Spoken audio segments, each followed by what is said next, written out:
Smart is making people not smart, making people avoid goal setting, which should be a part of our practice. It should be a part of our skills as occupational therapists so that as clinicians, we can teach the students. Hello, welcome, and kumusta? Thank you for joining me. This is How, your occupational therapist, and welcome to OT Conversations. In this episode, I would like us to have a discussion about this very hot topic, and a topic that never goes away. Goal setting. I'm sure you guys love goal setting, as I love goal setting. It is really essential. It is essential for us to do goal setting. It is a standard that you must do, that we must do as a clinician and as scientists. And if we want to demonstrate the effectiveness of the things that we do, we need to demonstrate to people that we have influence on things and that we do something matters and what we do has an outcome. I've had a few episodes of the parameters of assessment and intervention where it talks about a person's value, independence, safety, and adequacy. So you can have these goals set on a person's independence. You can have a person's goals set on safety. You can set goals set on a person's performance quality, whether or not there's a presence of fatigue or not, or whether or not there is a presence of pain. So you can do these things. Very easy, very straightforward when you are setting goals when it comes to ADLs. Because you either do it or you don't. And you can either do it safely. It's either safe or not. And you have the interventions to do that. You can have the restorative interventions. You can have the supportive interventions. That's good. But what about if you have to set something that is a performance component? That becomes a bit of a challenge when you're setting goals based on that. First, you have to have that skill of restoring the performance component. Second, you need to understand the sequence or how you would grade improvements of those individual performance components. For example, if you are looking at strength, so you have a grade of 0 all the way to 5. So you have that sequence. You can aim for those things. Endurance, you can aim for a person's ability to engage on things based on the time that they are engaging. So the length of time that people are engaging. So you can do that for endurance. Edema, you can measure it as well. Very straightforward. It is so easy. With cognition, it's a little bit more trickier, but you have some sequences like the Rancho Amigos, which is from 1 to 8. You can have the scores of Montreal Cognitive Assessment, MOCAB. We can have that. You can have attention span. You can be descriptors. There are measures for these things. There are evaluation tools that sets the sequence, the ordinal measure of improvements and decline on these performance areas. And it's the same thing with sensation. You have the Semmes-Weinstein monofilament. You can use those things as well. Right. So when you're setting goal, and this is what I have observed, a lot of people are avoiding it after they have gone to university. A lot of people, including the educators and senior clinicians, are not using it because they do not find it useful. NHS in general, there is no check on this. So if you look at occupational therapists' notes in most of the NHS trusts, it'd be an interesting find. It'd be interesting to identify and to establish to see if people are writing goals or not. The one thing that I feel is a killer or a turn off, or the one that puts people off to writing goals, is this thing when you have to write the goal in a smart format. Yes, the smart format. This is the one that prevents people from doing it and getting it right. I'll tell you why. Because really, on a day-to-day basis, your intervention is directed at something already. You know why you are doing it. So unconsciously, it's there. The problem is you have difficulty writing down your goal because of this pressure to put it in a smart format. So we have been conditioned by practice and by tradition. For example, you'll start to teach a person to do pacing. So a scenario where a therapist would teach a patient about activity pacing or putting some rest stations around the house. So that's the intervention. So educate the person to have rest stations around the house. Why is the next question? Because the person has difficulty moving around the house, and there are situations where they get tired. So that was the problem. But why do you want the person to have stations? So that the person will have appropriate rest breaks in between. Why do you want the person to have appropriate rest breaks in between or within the house? What's the problem? Because the person does not have it, isn't it? So the problem is person does not have rest place around the house or does not know how to manage breathlessness. And then you can do it in so many ways. The person then will know how to manage rest breaks and rest periods around the house, or the patient will have rest stations around the house. A patient will have rest stations. That would be behavior that you wanted to observe. How are you going to do that? Just advise them. But what you're thinking of is you wanted to think about the performance component of breathlessness. Then you cannot address that because breathlessness is something that you cannot address. You have to think of the problem really. You have to zero in on the concern. Right? Smart format. Smart is making people not smart, making people avoid goal setting, which should be a part of our practice. It should be a part of our skills as occupational therapists so that as clinicians, we can teach the students. Another scenario is that clinicians will put a lot of pressure on students and yet they cannot show how it is actually done in practice.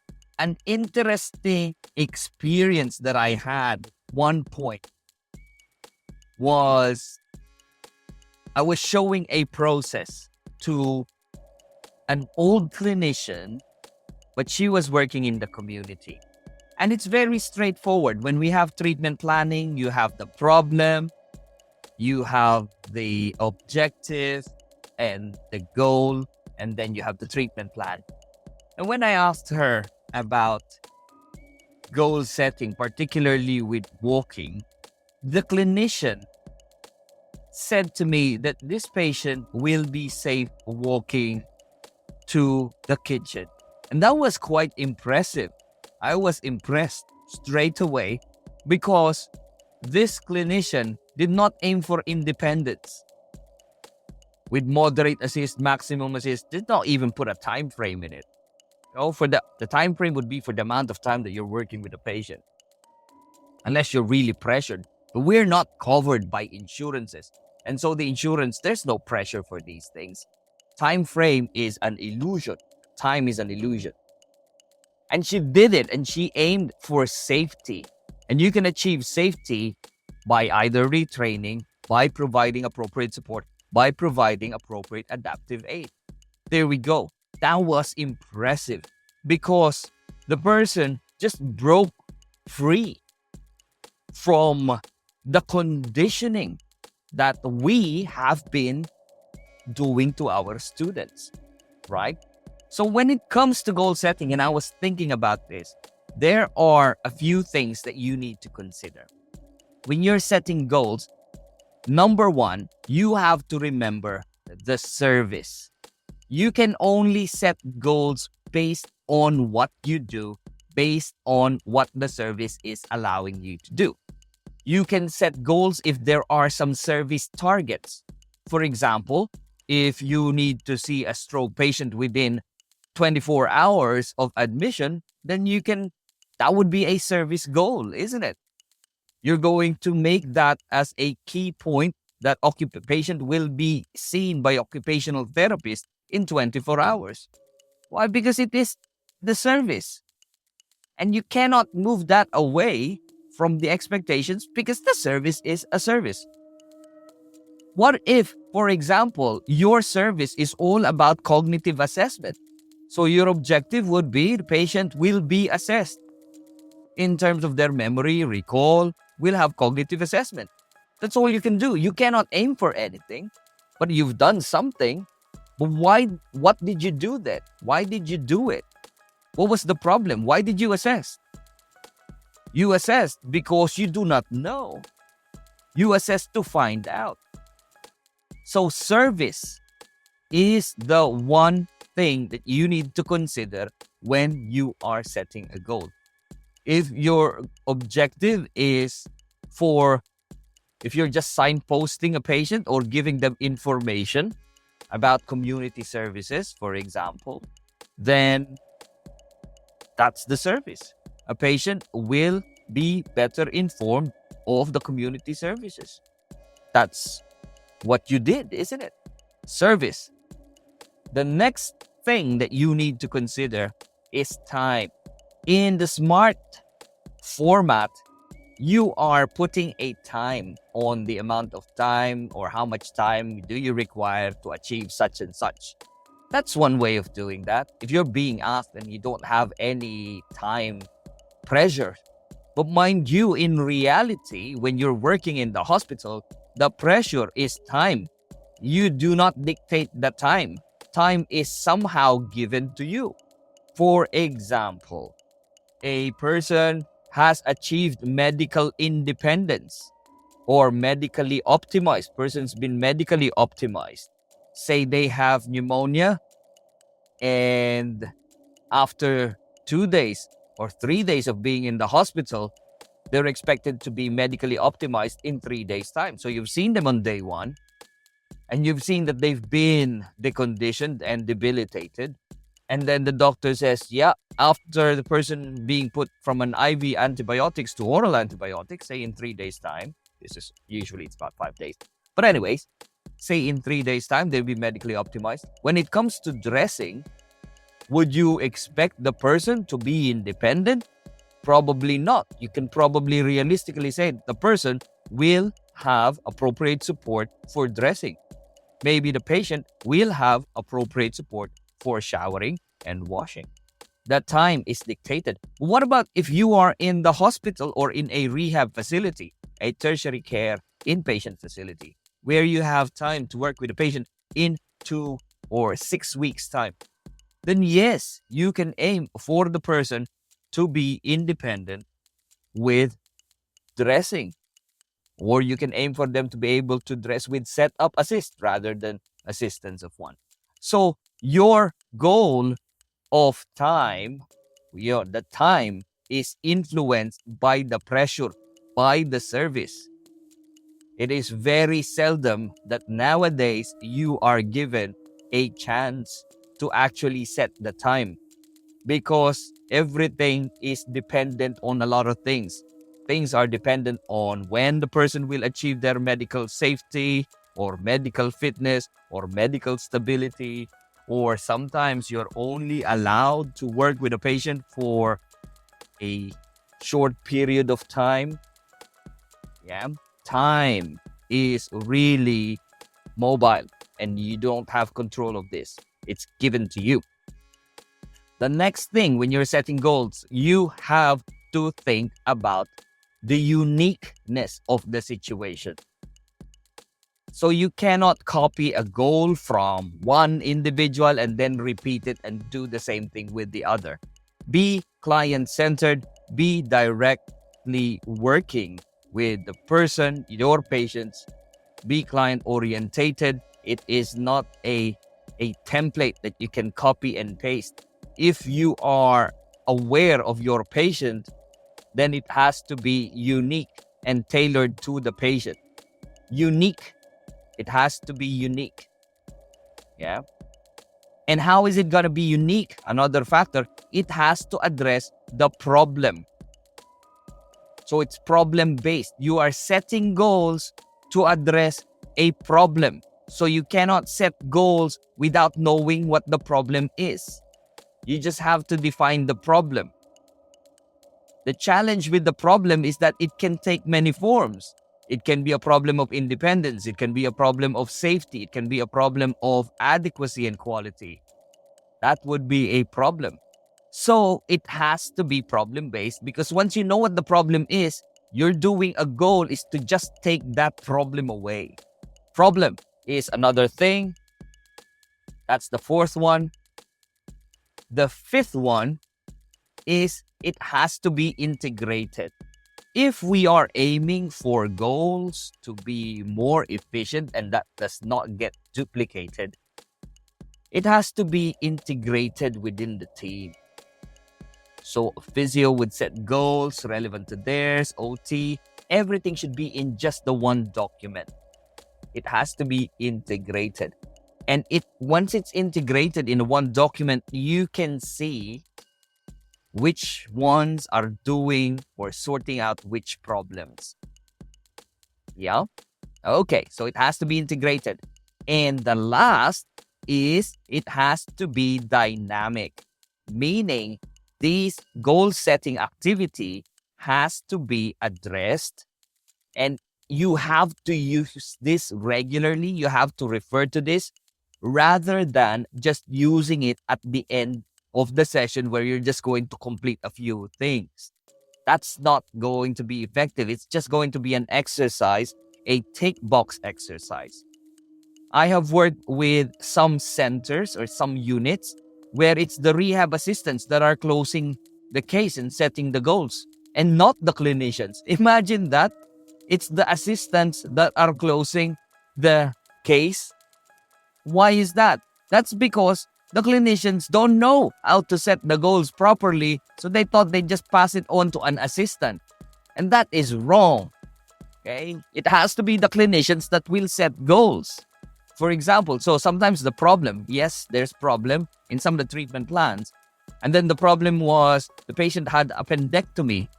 Yes, actually appendectomy is a solution, isn't it? So appendectomy is not the problem. The appendectomy was a solution to the problem, which was appendicitis. Yeah, so the problem would be the patient cannot walk. And then your goal will be the patient will be able to walk. Or if the patient has difficulty getting out of bed, then again, the solution will be the patient will be able to get out of bed with ease. Okay? So it has to be dynamic. You need to use this rather than just make use of it as like a tick box exercise, which means it's just not going to work. So these are the factors when you are setting goals, guys. Just remember, there are 6. It has to be, you have to be mindful of your service. You have to consider the time. It has to be unique to the individual. It has to be problem-based. It has to be integrated. And it has to be a dynamic goal. You have to be moving and working on this. Right? And it follows the acronym of STUPID. What does it read? Stupid! That's right! And here I am unveiling the proper goal setting considerations. Stupid goal setting! And this is my effort, guys, to actually counterbalance the smart goal setters. Because the smart goal setters, they're following smart goal setters, and none of them are able to set goals. Yeah? So, who are the smart goal setters? Yes, we are. Good. But who wants to be the stupid goal setter? I do. Woo. It's gonna be a riot, guys. This is gonna be so much fun. All right? So, this is relevant information involving occupational therapy. It's gonna be a raucous information involving occupational therapy. When you are setting goals, just remember you can try to be smart, but you won't get there. You won't have time to do that, and it's always gonna be hit and miss. That's because you never think about the goals that you wanted to write down. Instead, consider the service, consider the time, be unique, consider the problem of the patient. Let's make it integrated and let's make it dynamic. Stupid goal setter! Whoop, whoop! All right, that's fun. Okay, well, there we go, guys. Woo. In case you enjoyed this talk and conversation, just talk to your friends about it. Contact me, email me. I'm sure you'll find a way how. Well, actually, it's riot.conversations@gmail.com. And I'm willing to give you some talks. Let's have that conversation. And all right, that's it. Okay, guys, anything you do matters and has an outcome. Right? Start thinking about setting goals the stupid way. Until next time, bye. If you enjoyed this podcast, talk to your friends and colleagues about it. Like it, subscribe, share, and do what you can to appease whatever algorithm that is at play.